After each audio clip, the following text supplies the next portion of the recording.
آج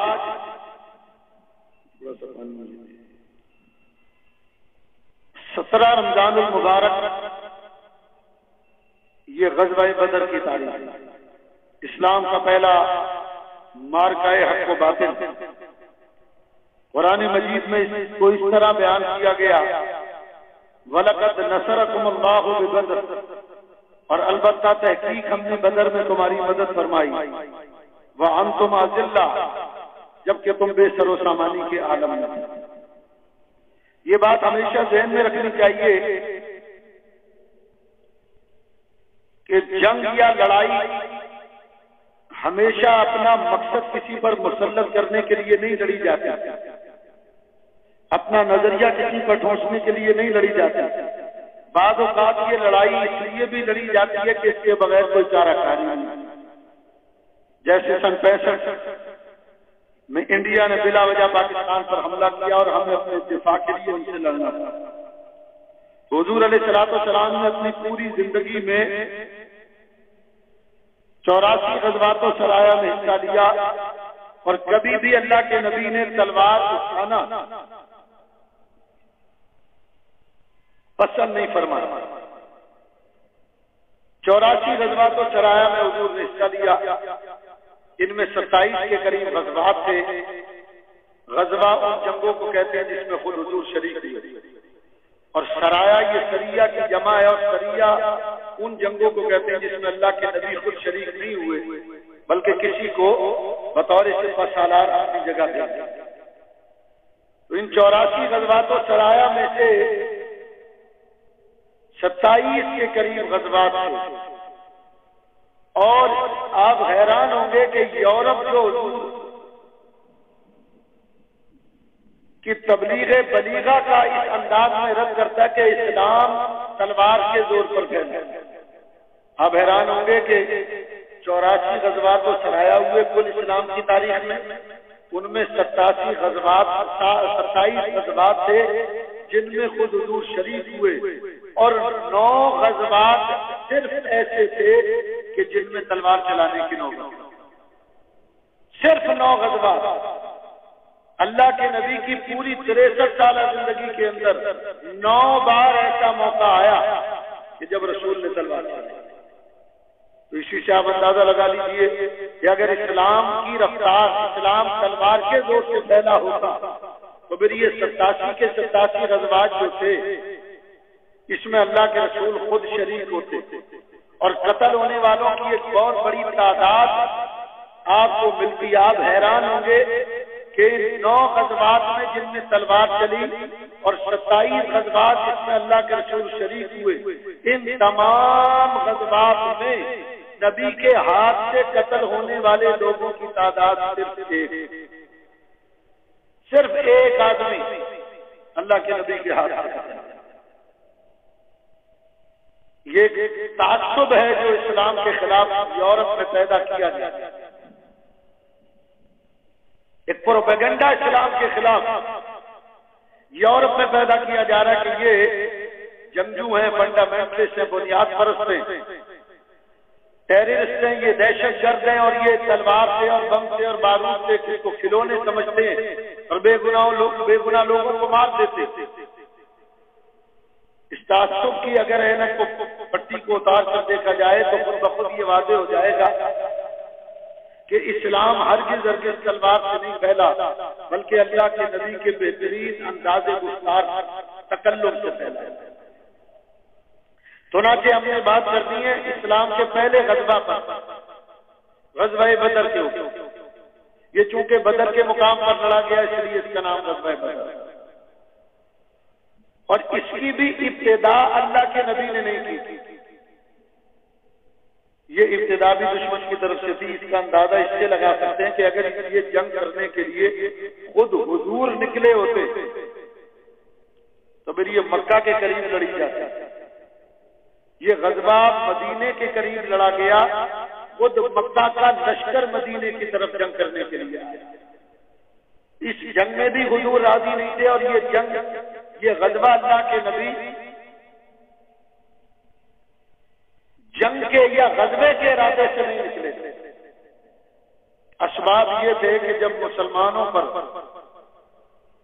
مکہ کے لوگوں کا ظلم و ستم حد سے بڑھا، میں نے آپ کو بتایا تھا کہ یہ ہیومن مینٹلٹی ہے، نفسیاتی سوچ ہے انسان کی کہ وہ اپنے لیے پناہ گاہ تلاش کرتا ہے۔ تو اب جب وہ پناہ کی تلاش میں نکلے تو مسلمان نبی کریم کی بارگاہ میں آیا اور عرض کیا رسول اللہ، ان کا ظلم حد سے بڑھ گیا، ہم یہ چاہتے ہیں کہ اب ہمیں کسی سرزمین پر ہجرت کا حکم دیں۔ حضور علیہ السلام نے اللہ کی اجازت سے مدینہ شریف ہجرت کا حکم۔ مشرکین مکہ کے لیے یہ بات اور بھی زیادہ غصہ دلانے کا باعث بنی کہ مسلمان ہمارے پنجۂ استبداد سے باہر نکل گئے، بچ کر چلے گئے۔ اور انہی دنوں حضور کے پھوپھی ذات بھائی تھے عبداللہ بن جاش،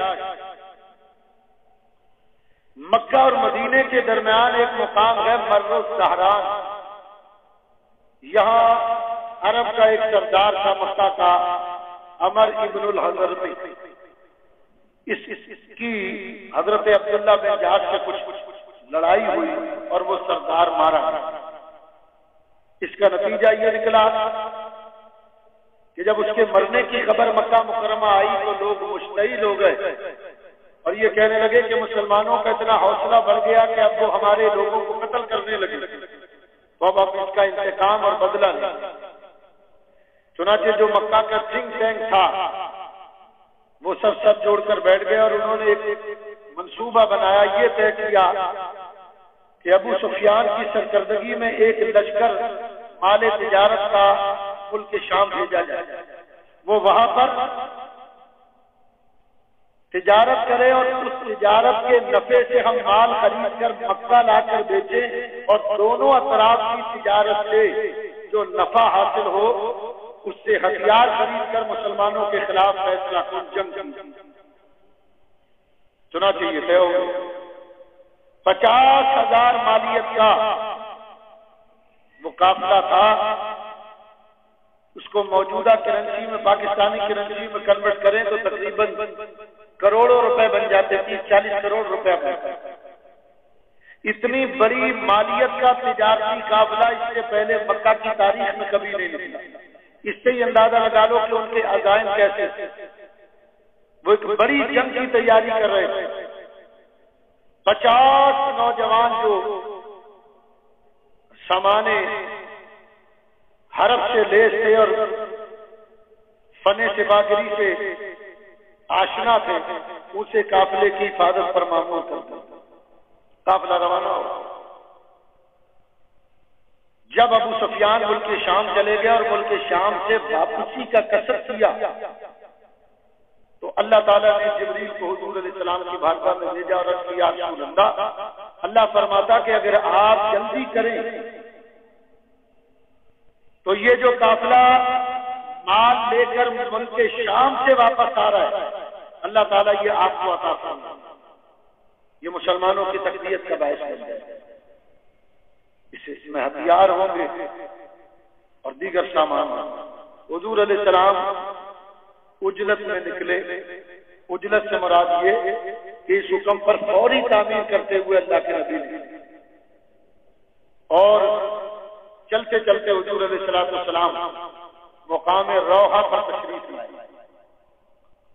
یہاں حضور علیہ السلام نے 2 صحابہ کو بھیجا کہ جاؤ معلوم کرو مشرکین مکہ کا لشکر جو ملک شام سے آ رہا ہے وہ کہاں تک پہنچا۔ وہ اسی کنویں کے پاس آئے، اپنے اونٹ کو پانی پلایا اور ایک ریت کا ٹیلا تھا وہاں اونٹ بٹھایا تو انہوں نے دیکھا کہ 2 لڑکیاں باتیں کر رہی ہیں۔ ایک لڑکی دوسری لڑکی سے کہہ رہی ہے کہ اتنی مدت ہوگی تم نے مجھ سے قرضہ لیا ہوا اور جب میں مانگتی ہوں تم دینے کا نام نہیں لیتے۔ تو اس نے کہا کہ ناراض نہ ہو، ابھی 2 دن کے بعد ابو سفیان کا تجارتی قافلہ یہاں بدر کی وادی آئے گا، میں اس میں محنت مزدوری کروں گی، جو مجھے پیسے ملیں گے میں اس سے تیرا قرضہ ادا کروں۔ تو صحابہ کرام نے جان لیا کہ 2 دن کے بعد یہاں پر تجارتی قافلہ آئے۔ ادھر یہ تو حضور کی بارگاہ میں چلے گئے اور ادھر ابو سفیان جب مدینے کے قریب پہنچے تو تو انہیں یہ خیال تھا کہ مسلمان یقیناً اس قافلے کے متعلق کوئی کارروائی کرے، تو وہ خود اس پورے علاقے کا جہاں سے گزرنا تھا اس کا معائنہ کرنے آیا، ہاتھ میں ایک چھڑی تھی، تو وہاں اس کنویں کے پاس انہیں ایک آدمی ملا جس کا نام تھا مجدہ بن عمر۔ مجدہ بن عمر سے پوچھا کہ یہاں مسلمان آئے تھے؟ کہا بھئی یہ تو میں نہیں جانتا کہ کون تھے، لیکن دو آدمی آئے تھے، اس کنویں سے انہوں نے خود بھی پانی پیا، اپنے اونٹوں کو پانی پلایا، وہ ریت کا ٹیلا تھا اس پر انہوں نے اپنے اونٹ بٹھائے۔ ابو سفیان یہ سمجھدار ہے، یہ اس ریت کے ٹیلے پر آئے تو وہاں اونٹ کی مینگنیاں پڑی، اس نے اپنی چھڑی سے وہ سوکھی ہوئی مینگنیاں توڑی تو اس میں سے وہ کھجور کی گٹھلی نکلی جو مدینے میں کھجور پیدا ہوا۔ ابو سفیان سمجھ گئے کہ یہ مسلمان تھے، یہ تو وہ کھجور ہے جو مدینے کے اندر پیدا ہوتی ہیں، یہ مسلمانوں کی سواری ہے، معلوم ہوتا وہ ہماری جاسوسی کے لیے آیا۔ اب ابو سفیان چوکنا ہوا، اس نے زمزم غفاری ایک آدمی تھا اس کو بلایا اور کہا کہ میں تجھے اتنے 1000 درہم دوں گا، تم مکہ جاؤ اور اہل مکہ کو بتاؤ کہ مسلمان تمہارے تجارتی قافلے کو لوٹنا چاہتے ہیں، اس کی حفاظت کے لیے نکلو۔ زمزم غفاری تیار ہو گیا، اور ادھر مکہ کا حال یہ تھا کہ حضور کی پھوپھی حضرت عاتقہ بنت عبد المطلب، انہوں نے خواب دیکھا کہ کوہ ابو قبیس، یہ دنیا کا سب سے پہلا پہاڑ، اللہ کریم مکہ مکرمہ کبھی لے جائے تو بیت اللہ شریف کا جو دروازہ ملتزم اس کی طرف اپنا یہ سیدھا کاندھا اگر آپ کر کے کھڑے ہوں تو سامنے پہاڑ نظر آتا ہے، کوہ ابو قبیس، یہ دنیا کا سب سے پہلا پہاڑ۔ کہتی ہیں میں نے خواب میں دیکھا کہ ایک فرشتہ اس پہاڑ کے اوپر کھڑا ہے اور کہتا کہ اے اہل غدر، 3 دن کے اندر اندر اپنی قتل گاہ میں پہنچ جاؤ، مقدر ہو چکا تمہارا قتل۔ اور پھر فرشتے نے اس پہاڑ پر سے ایک بہت بڑا پتھر زمین کی طرف لڑکا دیا۔ عاتقہ کہتی ہیں کہ جب وہ زمین پر آیا تو وہ ٹکڑے ٹکڑے ہو گیا اور اس کا ایک ایک ٹکڑا مکہ کے ایک ایک گھر میں ڈالا۔ آپ یہ خواب دیکھ کر بیدار ہوئی اور صبح اپنے بھائی عباس بن عبد المطلب کو یہ خواب انہوں نے، حضرت عباس نے اپنی بہن کو منع کیا کہ دیکھو کسی کو یہ خواب بیان نہ کرنا، خود آپ نے بہن کو تو منع کر دیا اور اپنے دوست ولید بن عتبہ کو باتوں باتوں میں یہ خواب بتایا۔ نتیجہ یہ نکلا کہ دوپہر تک حضرت عاتقہ کے خواب کا پورے مکہ میں چرچا شورا ہوا۔ دوسرے دن دوپہر کو حضرت عباس بن عبد المطلب جب کعبہ کا طواف کرنے آئے، ابو جہل نے آواز دی، یا ابو الفضل، اے ابو الفضل، جب تم طواف سے فارغ ہو جاؤ تو ذرا ہم سے ملنا، ہم نے تم سے بات کرنا۔ حضرت عباس بن عبد المطلب طواف سے فارغ ہو کر ابو جہل کے پاس آئے۔ ابو جہل نے کہا پہلے تو تمہارے مردوں نے نبوت کا دعویٰ کیا، اشارہ نبی کریم کی طرف، اور اب تمہاری عورتیں نبوت کا دعویٰ کرنے لگی۔ تمہاری بہن عاتقہ نے یہ خواب دیکھا؟ اس نے کہا میں 3 دن انتظار کروں گا، اگر 3 دن میں کوئی بات ظاہر ہو گئی تو فبیہا، اور اگر 3 دن میں کوئی واقعہ ظاہر نہیں ہوا تو ہم تمہارا جھوٹ سارے عرب میں مشہور کر دیں گے۔ اب 3 دن نہیں گزرے کہ وہ زمزم غفاری جسے ابو سفیان نے بھیجا تھا وہ مکہ، اس زمانے میں مکہ میں یہ رواج تھا کہ جب کوئی بری خبر لے کر آتا تو وہ اپنے کرتے کو سامنے سے پھاڑ لیتا، اپنے اونٹ کے کان اور ناک کاٹ ڈالتا، یہ علامت ہوتی کہ وہ کوئی بری خبر لے کر آئے۔ اب جب وہ اس حالت میں مکہ میں زمزم غفاری داخل ہوا، پہلے مکہ کے اوسان فتح ہو گئے، اب سنو کون سی بری خبر آ رہی۔ اس نے بین کرتے ہوئے چیختے چلاتے ہوئے کہا کہ دوڑو، مسلمان تمہارے تجارتی قافلے کو لوٹنا چاہتے ہیں، تمہاری غیرت اور حمیت تمہارے اونٹوں کی پشت پر لدی ہوئی ہے، مسلمان کو تمہاری غیرت اور وقار اور عزت کو لوٹنا چاہتے ہیں، اس لیے جلدی کرو اور جتنا جلدی ممکن ہو ان سے اپنے قافلے کو بچاؤ۔ یہ اطلاع ملتے ہی پورے مکہ میں الانتقام کی صدائیں بلند ہو گئی۔ 1000 کا لشکر دیکھتے ہی دیکھتے تیار۔ ابو جہل نے ولید کو بھیجا کہ جاؤ جا کر ابو سفیان سے ملو اور ان سے کہہ دو کہ جلدی نہ کرو، جب تک ہم وہاں نہ پہنچے مر الزہران تم نے جس جگہ پر ہو وہ جگہ چھوڑنی نہیں۔ ولید سب تیاری کرنے لگے۔ دو آدمی ایسے تھے جنہوں نے جانے سے انکار کر دیا۔ ایک ابو لہب، وہ اپنی بہن عاتقہ کے خواب سے ڈرتا تھا، اور دوسرا امیہ بن خلف، حضرت بلال جس کی غلامی میں تھے۔ امیہ کے نہ جانے کی وجہ یہ تھی کہ انصاریوں کے سردار سعد بن معاذ یہ جب مکہ تجارت کرنے آتے تو یہ امیہ کے ہاں ٹھہرتے، اور امیہ جب مدینے تجارت کرنے جاتا تو سعد بن معاذ کے ہاں ٹھہرتا۔ آپس میں دوستی تھی۔ حضرت سعد بن معاذ مکہ آئے ہوئے تھے، انہوں نے امیہ سے کہا کہ میں کعبہ کا طواف کرنا چاہتا ہوں، مجھے ایسے وقت میں طواف کے لیے لے چلنا جب ذرا رش نہیں۔ امیہ نے کہا بس ٹھیک ہے، ہم دوپہر کے وقت چلیں گے۔ گرمی کی وجہ سے رش کم ہوگا تو تم آسانی سے طواف کر لو۔ یہ سعد بن معاذ طواف کر رہے تھے، ابو جہل نے ان کو دیکھا تو امیہ سے کہا یہ وہی ہے نا جس نے معاذ اللہ ثم معاذ اللہ ہمارے دشمن محمد صلی اللہ علیہ وسلم کو پناہ دی، اور یہ اتنی آرام سے کعبہ کا طواف کرے، ہم اسے طواف نہیں کرنے دیں گے۔ حضرت سعد بن معاذ کو بھی غصہ آ گیا۔ آپ نے فرمایا اگر تم مجھے طواف نہیں کرنے دو گے تو یاد رکھو ملک شام سے جتنا غلہ مکہ آتا ہے وہ مدینے کے راستے سے آتا ہے، میں سارا غلہ روک لوں گا، مکے والے ایک ایک دانے کو ترسیں گے۔ اب ابو جہل کی جو ٹون تھی نا وہ ذرا نیچے، امیہ نے بھی سمجھایا کہ بھئی ہمارا سردار ہے، تو نے تو کوئی اس کی عزت نہیں کی، اس طرح بات کی۔ تو سعد بن معاذ نے کہا تو اس کی حمایت کر رہا ہے، جبکہ میں نے رسول اللہ سے سنا، اللہ کے رسول نے فرمایا کہ ایک وقت آئے گا کہ یہ ابو جہل امیہ کو قتل کر دے گا، یہ ابو جہل یہ امیہ کا قاتل۔ امیہ کہنے لگا یہ کیسے ممکن ہے ابو جہل مجھے قتل کرے، یہ تو میرا دوست۔ حضرت سعد بن معاذ نے بڑی پیاری بات، آپ نے فرمایا محمد تم نے کتنے عرصہ یہاں رہے؟ ان کا 53 سال ہمارے پاس۔ ان 53 سال میں تم نے انہیں کبھی جھوٹ بولتے دیکھا؟ نہیں۔ واقعے کے خلاف کوئی بات تم نے ان کی سنی؟ نہیں۔ انہوں نے کوئی بات مستقبل کی بتائی ہو اور وہ پوری نہ ہوئی ہو، ایسا ہوا؟ ایسا کبھی نہیں۔ پھر تو کیوں انکار کرتا؟ امیہ ڈر گیا، وہ گھر آیا اور اپنی بیوی کو یہ ساری بات بتائی تو اس کی بیوی نے بھی کہا کہ دیکھو محمد صلی اللہ علیہ وسلم سے لاکھ اختلاف صحیح لیکن انہوں نے کبھی جھوٹ اور غلط بیان نہیں کیا۔ اب امیہ اڑ گیا کہ میں تو کسی حال میں بھی نہیں جاؤں گا۔ ابو جہل کو پتہ چلا تو آ کے کہنے لگا کہ تو اپنے قبیلے کا سردار ہے، اگر تو نہیں جائے گا تو تیرے قبیلے کے اور دوسرے لوگ جو نوجوان وہ بھی نہیں جائیں گے۔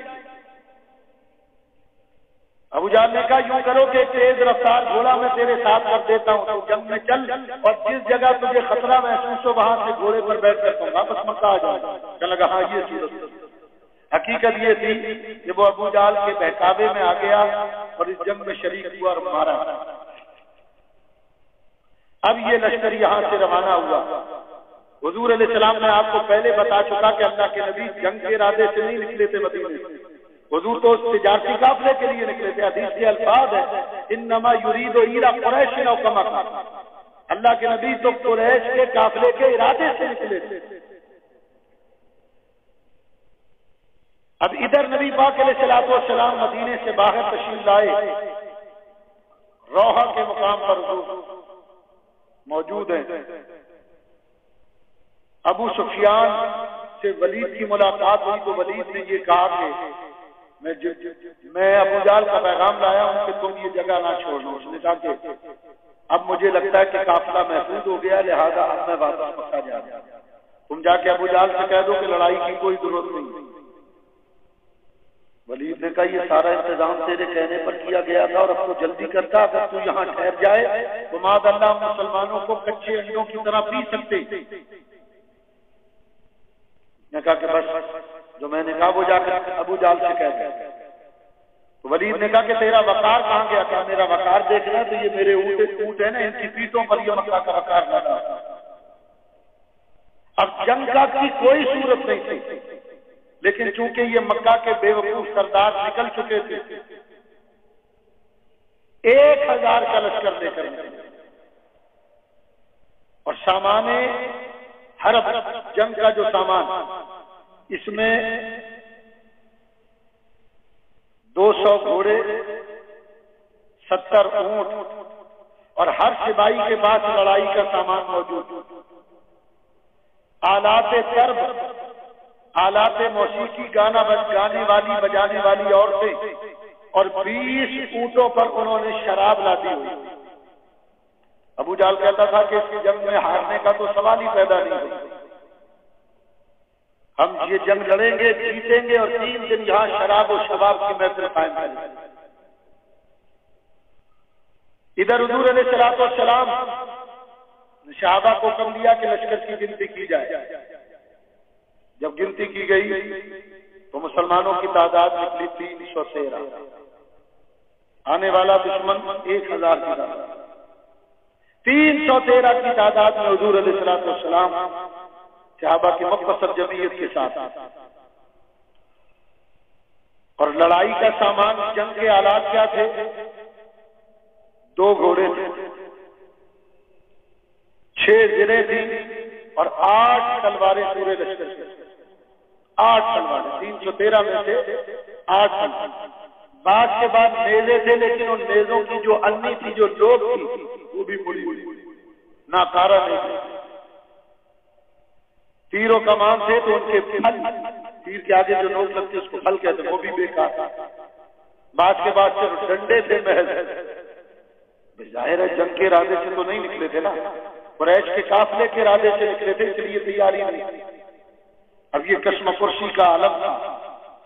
ایسے میں جبریل نے آ کر خبر دی کہ یا رسول اللہ، جس قافلے کے لیے آپ نکلے تھے وہ تو مکہ کے لیے جا چکا، لیکن مکہ سے ایک لشکر جرار آپ سے جنگ کرنے کے لیے آیا۔ حضور علیہ السلام نے یہ خبر سنی اور صحابہ کرام کو جمع کیا۔ فرمایا میرے صحابہ، ہم جس قافلے کے لیے نکلے تھے وہ جا چکا، اب ایک لشکر جرار جنگ کرنے کے لیے مکہ سے آ رہا ہے، تمہاری کیا رائے؟ حضور کا روح سخن انصار صحابہ کی طرف، کیونکہ ان کی تعداد زیادہ ہے، مہاجرین کل تقریباً مہاجر صحابہ 34 کے قریب ہیں، 40 یا 34، باقی سب انصار۔ تو چونکہ ان کی تعداد زیادہ تھی تو حضور چاہتے یہ تھے کہ ان کی رائے کے بغیر کوئی معاملہ نہ کیا جائے۔ حضور نے فرمایا انصاریوں کے سردار سعد بن معاذ، تمہاری رائے کیا ہے؟ تم کیا چاہتے ہو، جنگ کریں یا واپس جانا؟ عرش بڑی پیاری بات کی، یا رسول اللہ، ہمارے مدینے سے جو سب سے دور کا علاقہ ہے وہ برق الغماد ہے۔ یا رسول اللہ، میں اپنی پوری زندگی میں برق الغماد کبھی نہیں گیا، لیکن اگر آپ مجھے وہاں جانے کا بھی حکم دیں گے تو میں انکار نہیں کروں گا جانے کے لیے۔ یا رسول اللہ، آپ ہمیں سمندر میں کودنے کا حکم دیں، ہم خود نہیں کریں گے۔ ہم موسیٰ علیہ السلام کے حواریوں کی طرح نہیں کہیں گے کہ جب لڑائی کا موقع آیا تو انہوں نے کہا کہ ہم موسیٰ جاؤ تم اور تمہارا اللہ لڑو، ہم تو تماشا دیکھیں گے۔ ہم تو کہتے ہیں کہ یا رسول اللہ آپ بھی چلیے، اللہ بھی ہمارے ساتھ ہوگا اور ہم بھی آپ کے ساتھ ہیں، اور ہم میں سے جب تک ایک زندہ ہے آپ کا بال بھی کا کوئی نہیں کر سکتا۔ اللہ یا حضور بہت خوش ہوئے۔ اس کے بعد حضور نے اپنا روح سخن مہاجرین کی طرف، مہاجرین میں شیخ المہاجرین حضرت سیدنا ابو بکر صدیق رضی اللہ تعالی عنہ،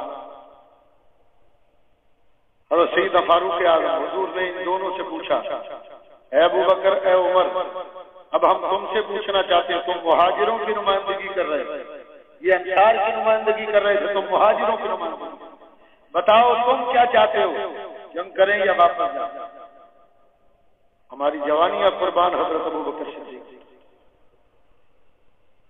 حضرت سیدنا ابو بکر نے بڑا پیارا جواب دیا، فرمایا یا رسول اللہ، ہم آپ کے غلام ہیں اور غلاموں سے رائے نہیں پوچھی جاتی، انہیں تو حکم دیا جاتا ہے، آپ حکم دیجئے یا رسول اللہ۔ کسی محبت والے نے اسی واقعے کو بیان کر کے کہا غلامان محمد جان دینے سے نہیں ڈرتے غلامان محمد جان دینے سے نہیں ڈرتے یہ سر کٹ جائے یا رہ جائے کچھ پرواہ نہیں کرتے اللہ حضور بہت خوش ہوئے دعائیں دیں پھر اللہ کے نبی نے مدینے کے لیے دعا اللہم عبدک یا اللہ میں تیرا بندہ دعا مانگا یا اللہ ابراہیم تیرے خلیل انہوں نے تیرے لیے اس سے مکہ کے لیے دعا مانگا اور میں تیرا حبیب اس سے مدینے کے لیے دعا مانگا یا اللہ یہ میرے ساتھ آنے والے پیادے ہیں ان کو سواری عطا فرما مولا یہ پیاسے ہیں ان کو پانی دے دے یہ بھوکے ہیں انہیں سیراب کر دے یا اللہ ان کے پاس لڑائی کا سامان نہیں ہے انہیں اسلحہ عطا فرما یا رب العالمین سہا اور خود یہ غلہ ماپنے کے دو پیمانے ہیں مدینے کی آقا ان میں برکت فرما مولا کریم ہم نے تیری طرف رجوع کیا ہے تو کارساز ہے حضور کی دعا صحابہ آمین کہتے ہیں حضور یہاں سے چلے اور میدان بدر میں 3 دن پہلے یعنی 14 رمضان المبارک کو حضور علیہ السلام میدان بدر پہنچے صحابہ کرام نے یہاں حضور کے لیے ایک کھجور کے پتوں کی جھونپڑی بنائی عریش جس کے بارے میں امام غزالی نے لکھا کہ اس جھونپڑی پر اللہ کے عرش کو بھی ناز میں نے الحمدللہ رب العالمین یہ پورا غزوہ بدر جس خطے میں ہوا یہ میں نے اپنی آنکھوں سے دیکھا وہ میدان بھی دیکھا جس میں غزوہ ہوا وہ پہاڑی گھاٹی دیکھی ہے جس میں فرشتوں کا نزول فرشتے اترے تھے وہ کنواں دیکھا اور وہ جگہ جہاں حضور کی جھونپڑی بنائی گئی آج وہاں ایک خوبصورت مسجد ہے مسجد عریش کے نام وہ بھی الحمدللہ دیکھی اور ہم نے عصر کی اور مغرب کی نماز وہاں جماعت کرائی حضور علیہ السلام آرام فرما ہو گئے ایک تو سخت گرمی تھی لو چل رہی تھی اور آپ جانتے ہیں کہ ریگستان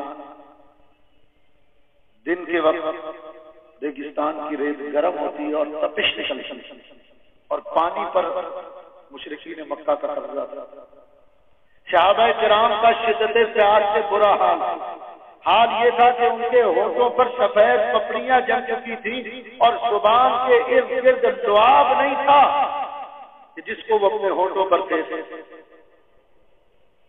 دیکھو نا ایک طرف دشمن پوری تیاری سے کھڑا ہے دوسری طرف یہ بھی فکر ہے کہ ہمارے پاس لڑنے کا سامان بھی نہیں دوسری طرف یہ بھی فکر کہ اس پیاس کے عالم میں کیسے لڑا جائے لیکن اللہ پر یقین کامل اور بھروسہ تھا تو حضور کی معیت میں رات سوئے اللہ کریم سے اپنے پیاروں کی یہ پریشانی دیکھی نہیں گئی اپنے ان برگزیدہ بندوں سے کہ یہ کیفیت یہ کرمت بدلتے پیار سے بےتاب بندے دیکھے نہیں گئے یہ کیسے ہو سکتا تھا کہ اس کے ماننے والے باطل کے آگے لڑنے کے لیے کھڑے ہوں سینہ سپر ہوں اور وہ پیاس کے مارے بےتاب ہوں اور اللہ کی رحمت کو جوش نہ آئے اللہ کریم سے اپنے پیاروں کی یہ حالت دیکھی نہیں گئی اور موسلادھار بارش نہیں صحابہ کرام اپنے چلو میں بارش کے پانی کو جمع کر کے اپنے پیار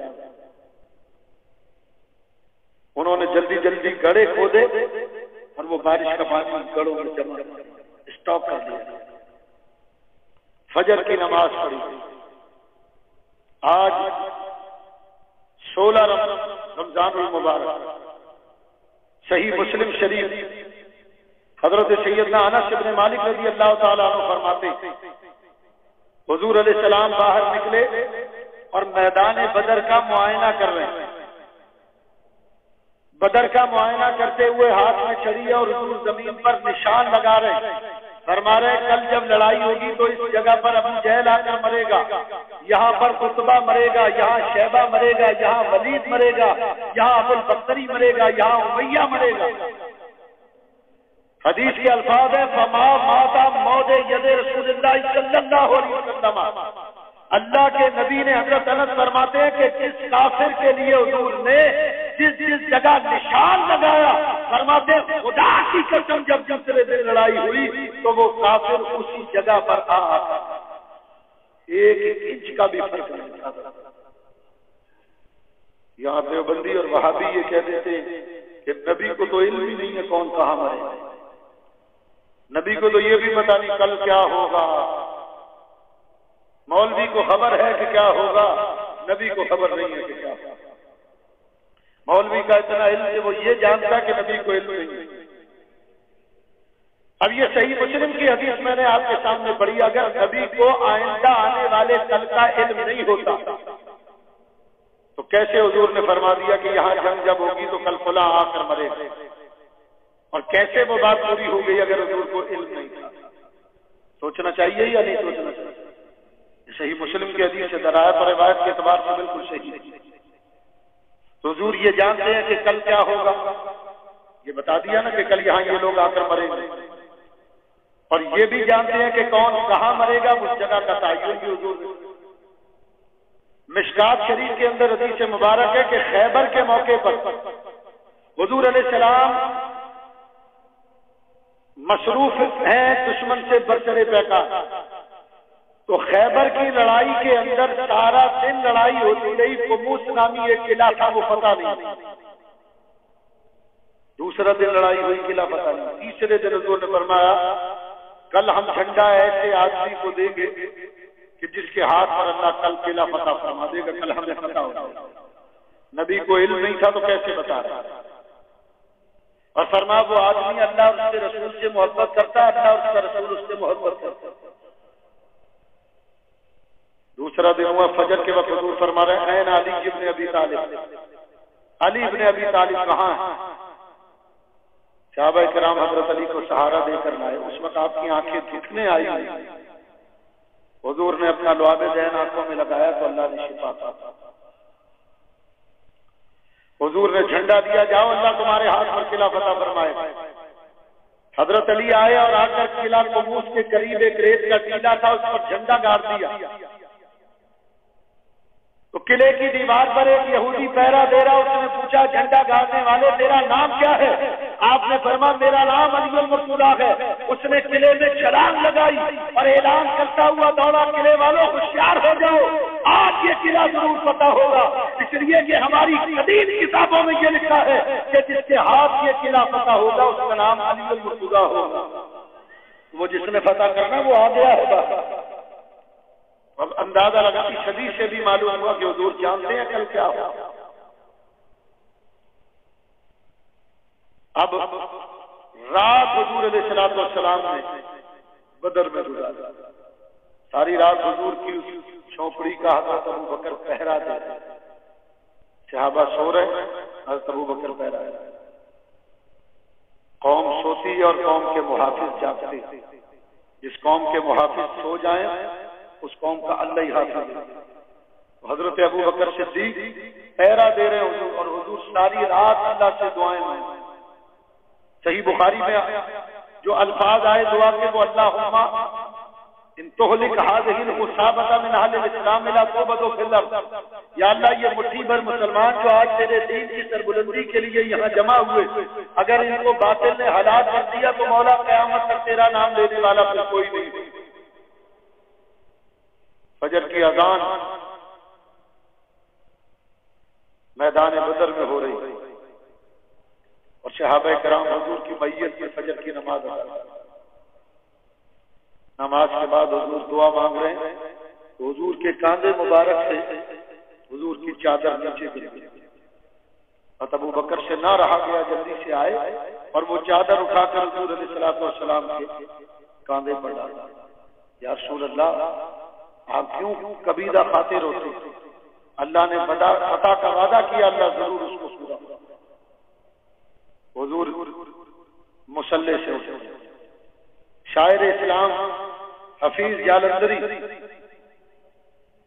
اس پورے واقعے کو اس ایک شعر میں بیان فرماتے ہیں، مگر جب کملی والا گیا اٹھ کر مسلے سے، مگر جب کملی والا گیا اٹھ کر مسلے سے، خدائی ہو گئی محفوظ شیطانوں کے حملے سے۔ حضور باہر تشریف لائے اور صحابہ کو فرما کے صفے بنائے، جنگ کی تیاری ہوئی، صفے بنائے۔ ایک صحابی حضرت سبات، یہ انہوں نے اپنے کرتے کو اس طرح بالکل اوپر چڑھایا ہوا تھا یہاں تک، اور سینہ سامنے سے کھلا ہوا جیسے پہلوان ہو طرح اکڑ کر آ۔ حضور جب صفوں کا معائنہ کرتے ہوئے آئے تو ان کے سینے پر اپنی طرح چھڑی لگائی کہ پیچھے ہو کر سیدھے ہو کے کھڑے ہوئے۔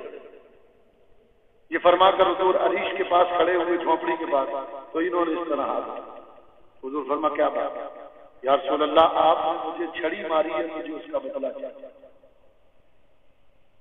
صحابہ کرام نے فرمایا یہ بدلہ لینے کا کون سا موقع؟ کہا یہ میرا اور رسول اللہ کا معاملہ۔ حضور نے حضرت بلال کو چھڑی دی، فرما لو یہ چھڑی ان کو دے۔ صحابہ کرام نے روکنا چاہا، فرما ٹھیک ہے تم آج یہ بدلہ لو قبل اس کے کہ تم قیامت کے دن اس کا دعویٰ کرو۔ حضرت ابو بکر، حضرت عمر، حضرت علی، صحابہ کرام روک رہے ہیں کہ یہ کوئی بدلے کا موقع، اور وہ آپ فرما رہے ہیں کہ یہ میرا رسول اللہ کا معاملہ۔ چھڑی لے کر حضور کے قریب آیا، فرما یا رسول اللہ، جب آپ کی چھڑی مجھے لگی تھی تو میرے سینے سے کپڑا ہٹا ہوا، آپ بھی اپنا کرتا ہٹائیے۔ حضور علیہ السلام نے اپنا کرتا مبارک، وہ سینہ جس کے اندر نور حق مستور رہتا تھا، وہ سینہ مبارک نظر آتا۔ صحابہ کرام کی عجیب کیفیت، دیکھو یہ کیا کرتے ہیں، یہ کیسے چھڑی ماریں گے، کیسے بدلہ لیں گے۔ تو حضرت سواد نے ایک نظر چھڑی کو دیکھا اور ایک نظر حضور کے سینہ مبارک کو، اور چھڑی ایک طرف ڈالی اور دوڑ کر آئے، جلدی سے حضور کے سینے کو چن لیا۔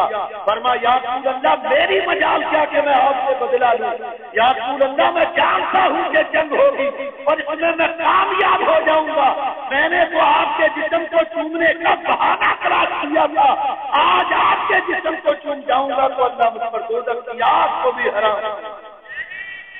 اللہ یا حضور علیہ السلام نے فرمایا جو کسی جنتی کو دیکھنا چاہے میرے صحابی کو۔ ادھر دشمن نے نعرہ جنگ بجایا، حضور علیہ السلام نے دشمن کی تعداد کو معلوم کرنے کے لیے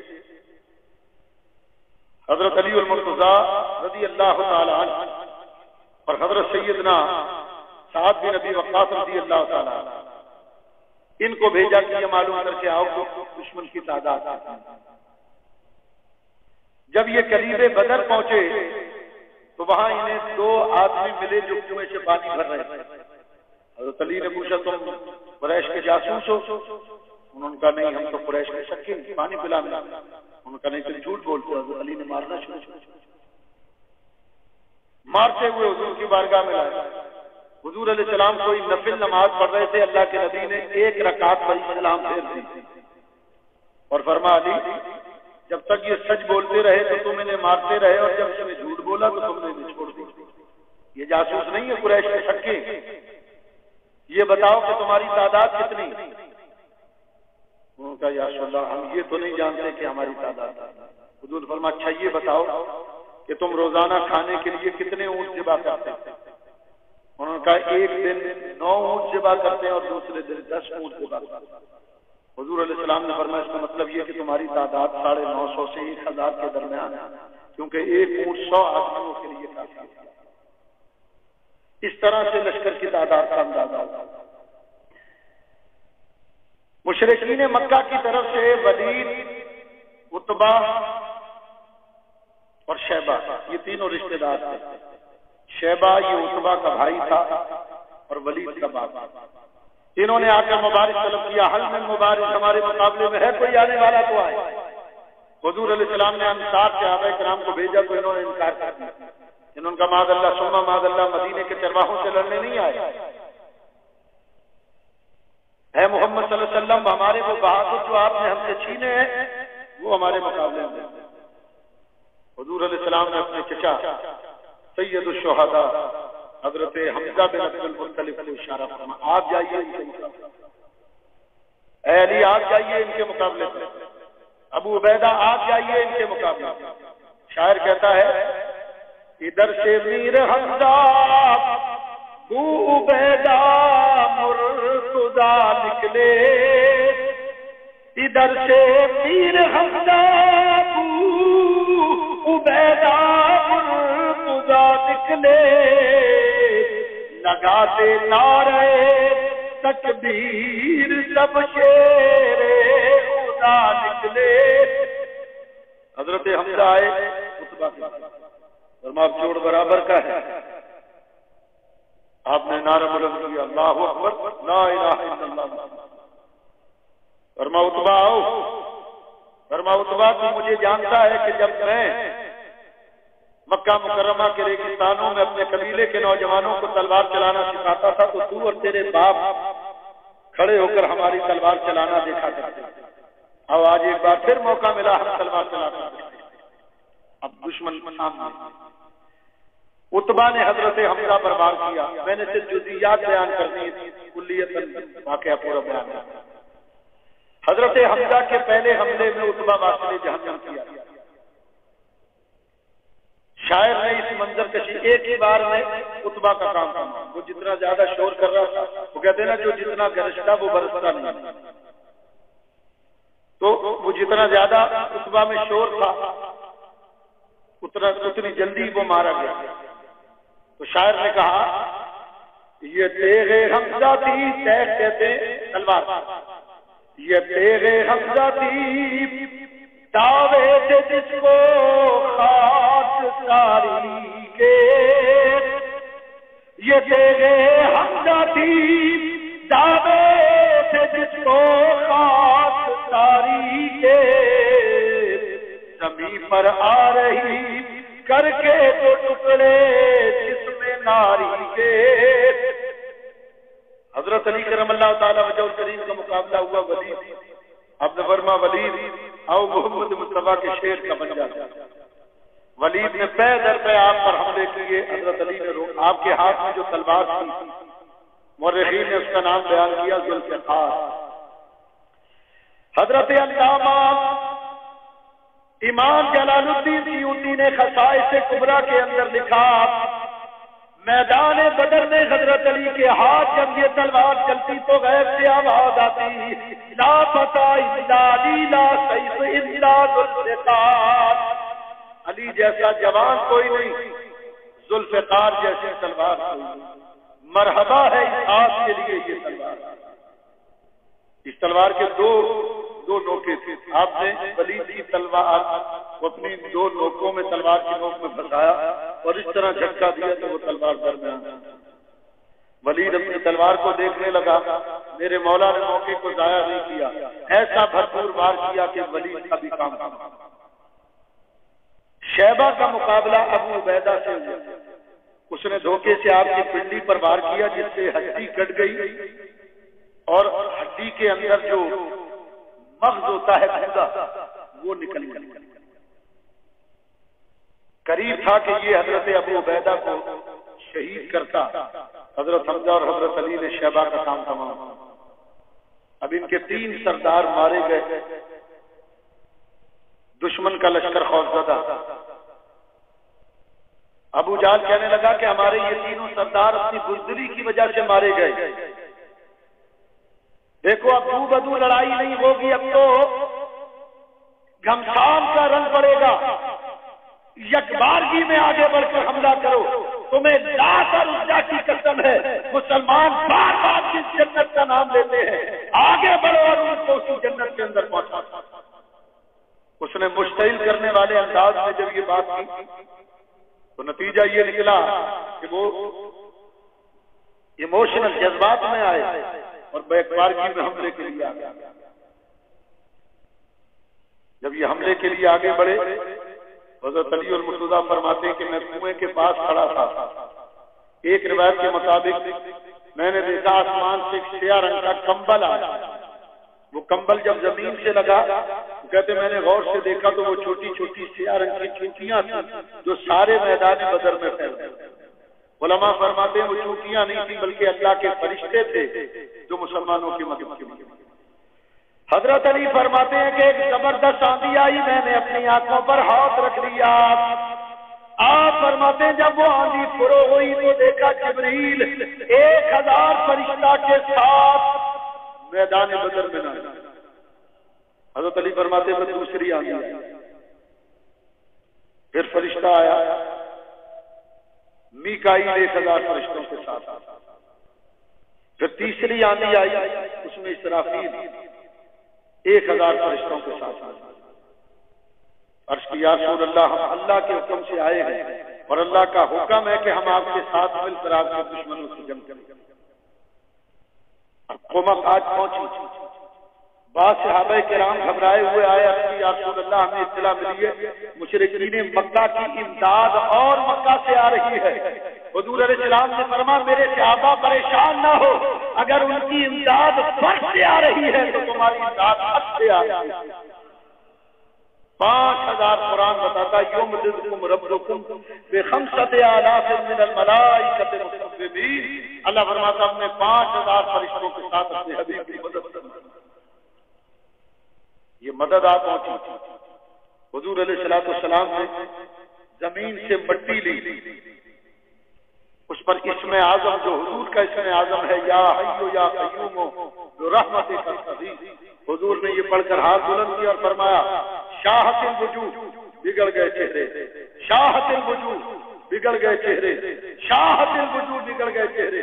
اور یہ کہہ کر حضور نے وہ مٹی کافروں کو اعلی حضرت عظیم البرکت امام اہل سنت حضرت مولانا شاہ احمد رضا خان فاضل بریلوی رحمہ اللہ فرماتے میں تیرے ہاتھوں کے صدقے کیسی کنکریاں تھی وہ جن سے اتنے کافروں کا دفعتاً منہ پھر گیا. حضور علیہ السلام دیکھ رہے ہیں معاذ اور موقف, یہ دو چھوٹی عمر کے صحابی تھے. انہوں نے حضرت عبد الرحمن بن عوف سے کہا کہ چچا جان یہ جو دشمن لڑ رہا ہے اس میں ابو جال کون ہے؟ انہوں نے پوچھا بھائی تمہارا کیا کام ہے, تم کیا کرو گے؟ انہوں نے کہا قسم کھائی ہے مر جائیں گے یا ماریں گے ناری کو, قسم کھائی ہے مر جائیں گے یا ماریں گے ناری کو, سنا ہے گالیاں دیتا ہے یہ محبوب باری کو. حضرت عبد الرحمن بن عوف نے فرمایا تم اس سے کیسے لڑ سکتے؟ اس کے ارد گرد فوج کا ایک دستہ ہے جو اس کی حفاظت کر رہا ہے. انہوں نے کہا حفاظت کر رہا ہے گرد اس کے فوج کا دستہ, حفاظت کر رہا ہے گرد اس کے فوج کا دستہ. انہوں نے کہا یہ دستہ کب تک روکے گا اسرائیل کا رستہ. پتہ بوجھ کر ابو جال پر حملہ, اس کی ران پر نیزہ مارا, وہ نیچے گرا اور پھر پے در پے نیزے کے وار کیے. سمجھے کہ یہ مر گیا. ادھر امیہ جس کی غلامی میں حضرت بلال حضرت بلال نے امیہ کو دیکھا تو بلند آواز فرما امیہ آج یا تو نہیں ہے یا پھر میں نہیں. جب اس کی طرف دوڑے تو وہ ڈر کر بھاگا اور حضرت عبد الرحمن بن عوف کے پیچھے کھڑا ہوا, کہنے لگا مجھے پناہ دو. حضرت عبد الرحمن بن عوف نے اس کو گرایا اور اس کے اوپر لیٹ گئے. فرما خبردار اس کو کچھ نہ کہنا, میں نے امیہ کو مانوں. صحابہ کرام نے فرمایا ہم اس کو کچھ نہ کہیں کہ ہمارے بلال پر کتنا ظلم کیا کرتا. یہ ہمارے بلال کو چٹائی میں لپیٹ کر دھوئیں کی دھونی دیا کرتا تھا، یہ ہمارے بلال کو سارا دن مارا کرتا تھا، یہ انگارے جلاتا اور ہمارے بلال کو ننگی پشت کے ساتھ ان پر لٹا دیتا اور خود ان کے سینے پر کھڑا ہو جاتا، ہمارے بلال کی پیٹھ کی کھال چل جاتی اور پھر ان کے پاؤں میں رسی باندھ کر مکہ کے لڑکے مکہ کے ریتیلے علاقے میں گھسیٹتے، یہ ظلم ہم بھول جائے؟ صحابہ کرام نے حضرت عبد الرحمن بن عوف کے نیچے سے ہاتھ ڈال کر ان کے نیچے سے پاؤں کو پکڑ کر کھینچ کر نکالا اور فرما بلال لو اس کی خبر۔ حضرت بلال نے امیہ کو واسطے جانا۔ اب یہ سارے بڑے بڑے جو مکہ کے سردار تھے یہ مارے، جنگ کا نقشہ یہ تبدیل ہو گیا، دشمن بھاگنے لگا۔ حضور نے دو آدمیوں کے بارے میں حکم فرمایا کہ اگر یہ مل جائیں تو انہیں قتل نہ کیا جائے، انہیں زندہ پکڑ کر لائے۔ ایک حضرت عبداللہ حضور کے چچا حضرت عباس بن عبد المطلب اور ایک ابو البختری ابن ابی معیط۔ ابن ابی معیط کو گرفتار کرنے کا، زندہ پکڑنے کا حکم اس لیے دیا کہ مکہ میں ایک مرتبہ حضور نے اعلان نبوت فرمانے کے بعد اس کو تبلیغ کی تو یہ مسلمان ہو گئے، لیکن ابو جہل سے ملاقات ہوئی تو ابو جہل نے اس کو تانا دیا کہ تو شادی ہو گیا، تو نے محمد مصطفیٰ کے دین کو قبول کر لیا، اپنے آبا و اجداد کے دین کو چھوڑ دو۔ تو یہ کہنے لگا اب کیا ہو سکتا ہے؟ ابو جہل نے کہا یہ ہو سکتا ہے کہ تو جا اور معاذ اللہ ثم معاذ اللہ جا کر محمد صلی اللہ علیہ وسلم کے چہرے پر تھوک دے۔ یہ بدبخت آیا اور آ کر اس نے حضور علیہ السلام کے چہرہ مبارک رکھا۔ حضور نے وہ تھوک صاف کیا اور فرمایا اے ابو البختری ابن ابی معیط، اگر تو ہمیں مکہ کے باہر کبھی مل گیا تو ہم تجھے ضرور قتل کریں گے۔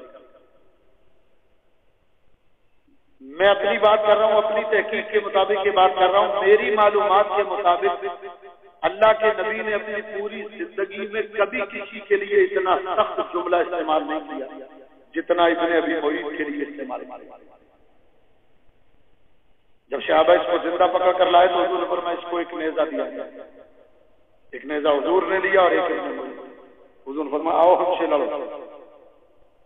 اس نے حضور پر نیزے کا وار کیا، اللہ کے نبی نے اس طرح نیزہ ڈال کر اس کے نیزے کو اس طرح ہٹایا اور اس طرح جو نیزہ گھمایا تو اس کے ران سے نیزہ ٹکراتے ہوئے گیا۔ مورخین لکھتے ہیں وہ اس طرح چلانے لگا جس طرح گائے کو ذبح کرتے ہیں تو اس کی الگ سے آواز نکلتی، وہ اس طرح چلا رہا۔ لوگوں نے کہا یہ اتنا معمولی زخم اور تو چلا رہا ہے؟ اس نے کہا یہ زخم تمہیں نہیں لگا، اس کی شدت میں جانتا ہوں۔ اللہ نے ہمارے نبی پاک کو 40 جنتی مردوں کی طاقت عطا فرمائی اور ایک جنتی مرد کی طاقت دنیا کے 100 مردوں کے برابر۔ تو پھر حضور نے اس کو واصل جہنم 73 کے قریب مشرکین مکہ جنگ میں قتل کیے گئے اور 73 کے قریب جو تھے انہیں قیدی بنا دیا۔ حضور کی عادت مبارکہ یہ تھی کہ جب کسی جنگ میں فتح یاب ہوتے تو میدان جنگ میں 3 دن قیام فرماتے۔ اس میں مال غنیمت بھی ہاتھ آیا بہت سارا، حضور تقسیم فرمانے لگے۔ بعض علماء لکھتے ہیں مورخین نے لکھا کہ واقعہ غزوہ بدر کا اور بعض لکھتے ہیں کہ یہ غزوہ حنین یا احد کا۔ واقعہ یہ تھا کہ جب مال غنیمت تقسیم ہونے لگا تو حضور نے حضرت علی المرتضیٰ کو 2 حصے دیے۔ صحابہ کرام نے پوچھا یا رسول اللہ آپ نے ہمیں ایک حصہ دیا اور انہیں 2 حصے، آپ کو اللہ نے اس کا حکم دیا یا آپ نے اپنی طرف سے یہ کرم کیا؟ انہوں نے فرمایا نہ مجھے اللہ نے حکم دیا نہ میں نے اپنی طرف سے کرم کیا، یہ میرے پاس جبریل کھڑے ہیں جو جاتے ہوئے یہ کہہ گئے کہ یا رسول اللہ میرے حصے کا مال غنیمت علی المرتضیٰ کو دے دیا۔ اب حضور علیہ السلام کے حکم سے یہ جو 73 کافر قتل کیے گئے تھے، حضور نے فرمایا ان کی لاشوں کو اس کنویں میں قلیب بدر میں ڈال دیا۔ صحیح بخاری کے الفاظ۔ حضور علیہ السلام جب مدینہ جانے لگے کنویں کے پاس آ کے فرمایا حل وجدتم ما وعدکم اللہ حقا فإنی وجدتم ما وعدنی اللہ حقا۔ حضور فرماتے ہیں کافرو تم سے جو وعدہ کیا گیا تھا تم نے اس کو پورا پایا یا نہیں؟ میرے اللہ نے مجھ سے جو وعدہ کیا تھا میں نے تو اس کو پورا پایا۔ اعلی عمر فاروق اعظم نے کہا کیفا تکلم، ارشاد اللہ الوہابیہ، یا رسول اللہ آپ ان جسموں سے کلام کر رہے ہیں جن میں روحیں موجود نہیں، کیا یہ مردے آپ کی آواز کو سنتے ہیں؟ فرما عمر یہ میری آواز کو سب سے زیادہ سنتے ہیں، فرق یہ ہے کہ تو سن کر جواب دے سکتا ہے لیکن یہ جواب نہیں دے سکتا۔ اس کو کہتے ہیں سماع موتا، مرنے کے بعد سننا۔ صحیح بخاری میں حدیث میں آتا حضور نے فرمایا جب تم اپنے مردوں کو دفن کر کے جاتے تو وہ مردے تمہارے چوٹی کی آہٹ، اس کے چلنے کی آواز کو بھی سنتے۔ اور کنز العمال کی حدیث ہے حضور صبح کے وقت قبرستان آئے، وہاں ایک سادہ قبر نظر آئی، فرما ما ھذا القبر، یہ کس کی قبر؟ قالوا ام مہاجر، یا رسول اللہ یہ ام مہاجر کی قبر۔ قال الذي تقوم المسجد، یہ وہی ہے جو مسجد میں جھاڑو دیا کرتی تھی؟ قالوا نعم، ہاں یا رسول اللہ یہ وہی۔ فصف الناس وصلى علیہ، فرمایا تو صفے بناؤ، اس کی نماز جنازہ پڑھی جائے گی۔ حضور نے نماز جنازہ پڑھ کر قبر کو مخاطب کر کے فرمایا ای العمل وجدت افضل، اللہ کی بندی بتا تو نے قبر میں کون سے کام کو بہتر پایا؟ قبر سے آواز آئی یا رسول اللہ مسجد میں جھاڑو دینے کے عمل کو بہتر پایا، یعنی میں مسجد میں جھاڑو دیتی تھی، میری جو نجات ہوئی ہے تو وہ اس وجہ سے کہ میں مسجد میں جھاڑو دیتی۔ اور ایک حدیث میں فرمایا کہ جو مسجد میں جھاڑو دے اور ہتھیلی پر مٹی جھاڑ کر مسجد سے باہر پھینک دے گا، حضور نے فرمایا قیامت کے روز اللہ اس کے نامہ اعمال میں احد پہاڑ کے برابر وزن پیدا کر دے گا۔ اب حضور علیہ السلام ان قیدیوں کو لے کر مدینہ شریف آ گیا اور آ کر انہیں مسجد نبوی میں باندھ دیا۔ اس میں حضور کے چچا عباس بھی موجود جو ابھی ایمان نہیں لائے، یہ بھی قیدیوں میں۔ حضور فرماتے ہیں میں انہیں جنت کی طرف لے جانا چاہتا ہوں اور یہ رسیاں توڑ کر جہنم کی طرف جانا چاہتا ہوں۔ رات کا وقت ہوا، اچانک حضور کی آنکھ کھل گئی۔ حضور نے فرمایا یہ کون کرا رہا ہے؟ کس کے کراہنے کی آواز؟ یہ کون ہائے ہائے کر رہا ہے؟ صحابہ نے فرمایا یا رسول اللہ آپ کے چچا۔ حضور نے فرمایا میرے چچا کے کراہنے نے مجھے ساری رات سونے نہیں دی۔ کیوں؟ رسول اللہ کو بھی درد تھا ان کی اذیت سے، رسول اللہ کو بھی درد تھا ان کی اذیت سے، کہ وہ خدمت کیا کرتے تھے پوری صدق نیت سے۔ صحابہ کرام نے دیکھا کہ حضور کو حضرت عباس کی تکلیف سے تکلیف ہو رہی، انہوں نے ان کے ہاتھ پاؤں رسی کھول دی۔ جب ان کی آواز بند ہو گئی کرانے کی، حضور فرمایا کیا وجہ ہے کہ میرے چچا کے کرانے کی آواز نہیں آتی؟ یا رسول اللہ ہم نے ان کے بند ڈھیلے کر دیے۔ حضور نے فرمایا تو پھر میرے انصاف کا تقاضا یہ ہے کہ پھر سارے قیدیوں کے ہاتھ پاؤں کھول دیے جائیں، انہیں بھی آزاد کر دیں۔ اب صبح حضور نے مشاورت فرمائی کہ ان قیدیوں کے ساتھ کیا کیا جائے۔ حضرت ابو بکر صدیق نے فرمایا یا رسول اللہ یہ ہمارے رشتے دار ہیں، تو ان سے فدیہ لے کر انہیں چھوڑ دیا۔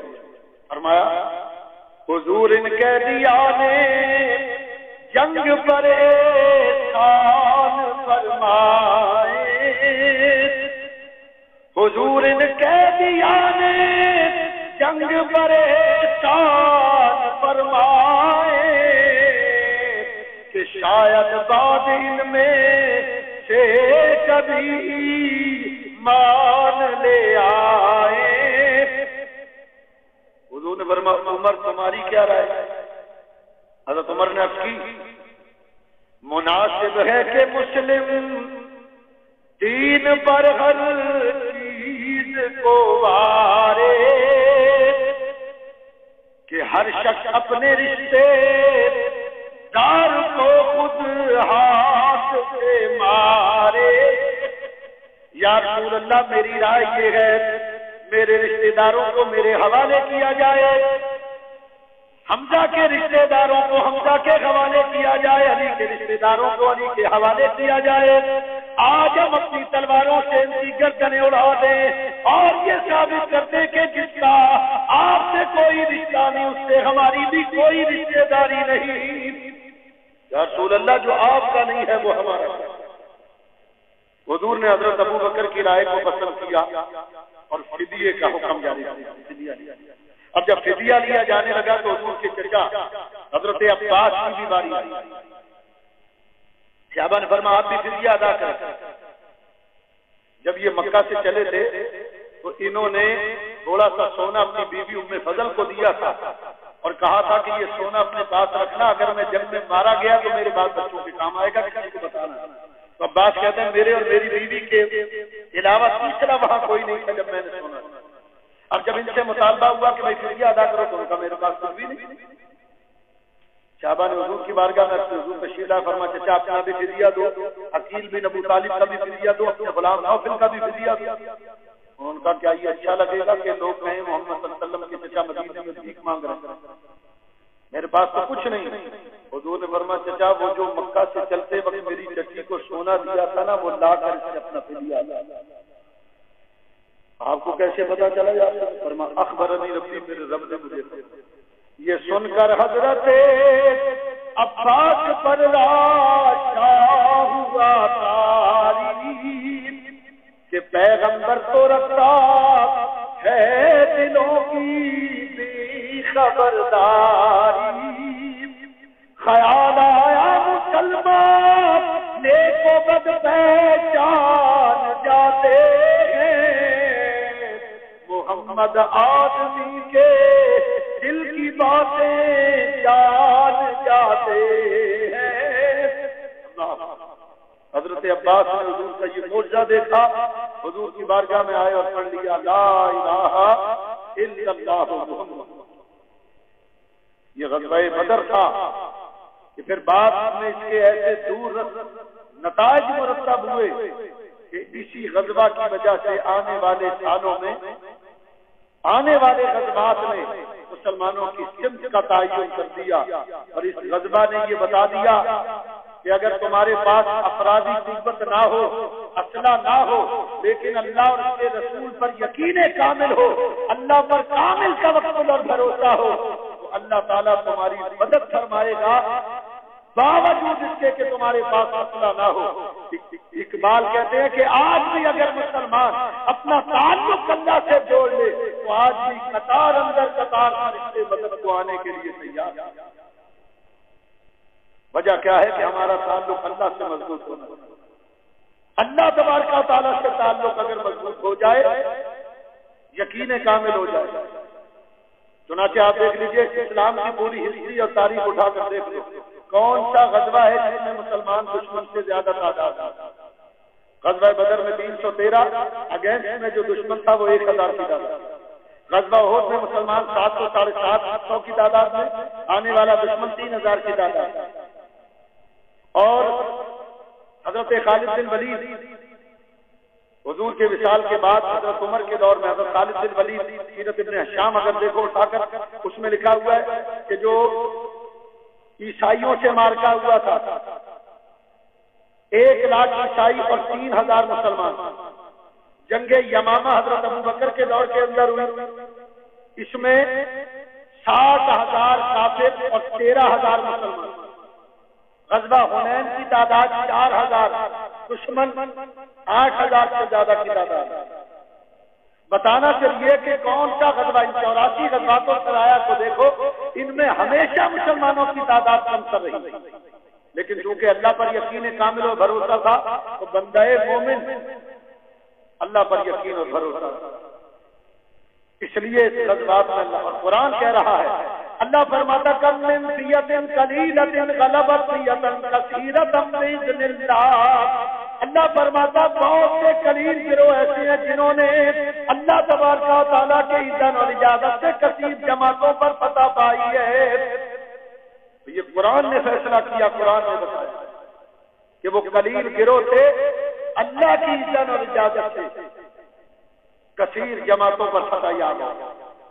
تو اگر اللہ پر بھروسہ یقین کامل ہو تو کامیابی قدم چومتی ہے۔ یہ بے سر و سامانی کا عالم تھا غزوہ بدر، اسی لیے فرمایا وَلَقَدْ نَصَرَكُمُ اللَّهُ بِبَدْرٍ وَأَنتُمْ أَذِلَّةٌ۔ اللہ فرماتا ہے کہ البتہ تحقیق اللہ نے تمہاری مدد فرمائی جبکہ تم بدر میں بے سر و سامان، عددی قوت، عسکری قوت کے اعتبار سے کچھ بھی نہیں تھا سامان، لیکن اللہ پر یقین تھا، اللہ نے کام. آج بھی ہم اللہ پر یقین کامل رکھتے ہیں. آج پاکستان کا تھنک ٹینک وہ امریکہ سے پیسے لینے والے وہ کہتے ہیں، وہ مایوسی پیدا کرتے ہیں، کہتے ہیں کہ بھلا امریکہ سے کوئی لڑ سکتا؟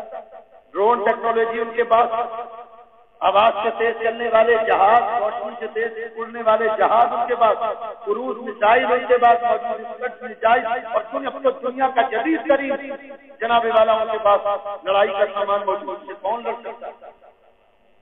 اللہ کے بندو، افغانستان میں لڑنے والے جو مجاہدین ان کے پاس کیا تھا؟ آج تک امریکہ کامیاب ہو سکا اس سرزمین کے اوپر؟ افغانستان کی ہسٹری اٹھا کر دیکھو، یہ وہ سرزمین ہے کہ جب بھی کوئی طالع آزما اس پر جاہریت کرنے کے لیے آیا، جب بھی کسی چہرے نے سرزمین پر حملہ کیا، افغانستان کا کرائٹیریا یہ بتاتا، اس کی ہسٹری یہ بتاتی ہے، کبھی بھی باہر سے آنے والا حملہ آور کبھی کامیاب نہیں ہے.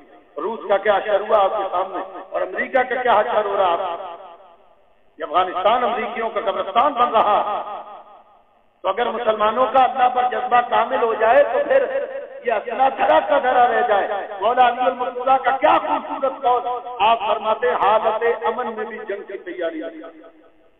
قرآن کہتا اپنے گھوڑوں کو تیار رکھو، بس اللہ پر یقین ہونا چاہیے، توکل ہونا چاہیے.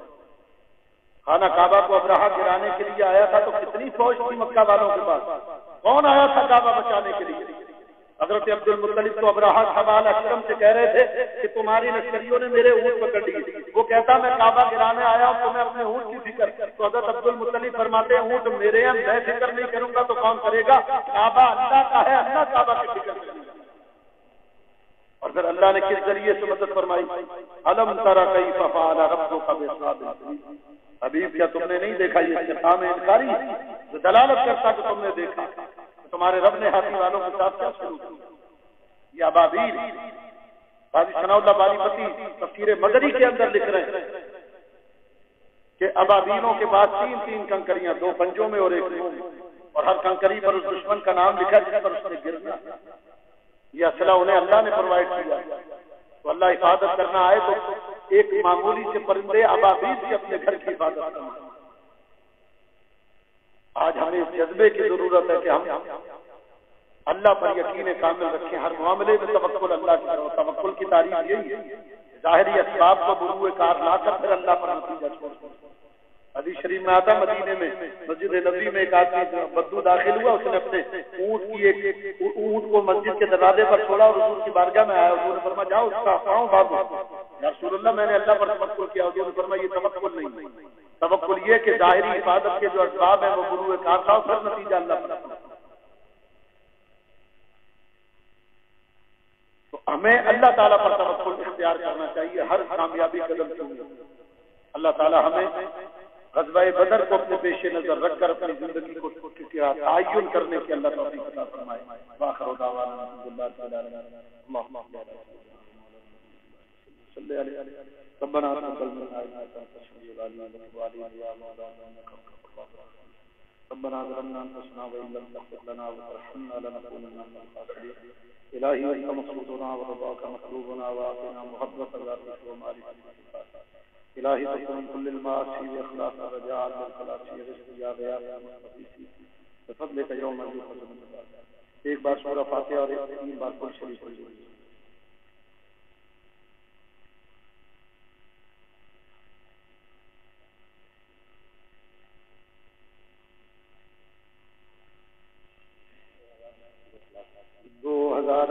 بھائی سورہ اخلاص قل اللہ پڑھیے. اس سب کا ثواب یا اللہ تیری بارگاہ پیش کرتے ہیں. پورے حضور فرما تیری رحمت کے خاطر حضور علیہ السلام کی بارگاہ میں ثواب پیش کرتے ہیں. پورے حضور فرما حضور کا وسیلہ جلیلہ سے مولا کریم کے ثواب کے انبیاء کرام والمرسلین جملہ صحابہ کرام جملہ صحابیات جملہ مطہرات جملہ اہل بیت کرام حضور کے والدین کریم ہیں جملہ تابعین جملہ تبع تابعین جملہ محدثین محدثین جملہ مجتہدین مشایخ اعظام جملہ غوث و ابدال اقواس و مدار جملہ افراد مومنین مومنات مسلمین جملہ مسلمات سب کے روحوں میں درجہ بدرجہ تقسیم فرما خصوص اس کا ثواب شہدائے بدر جو 14 صحابہ کرام جنہوں جامع شہادت میں شمولیہ ان کی ارواح مقدسہ کو پیش کرنے کو منظور فرما. یا اللہ ان صحابہ کرام کا درجات بلند فرما. مولا کریم ان کے سب کے وسیلے ہماری مغفرت فرما.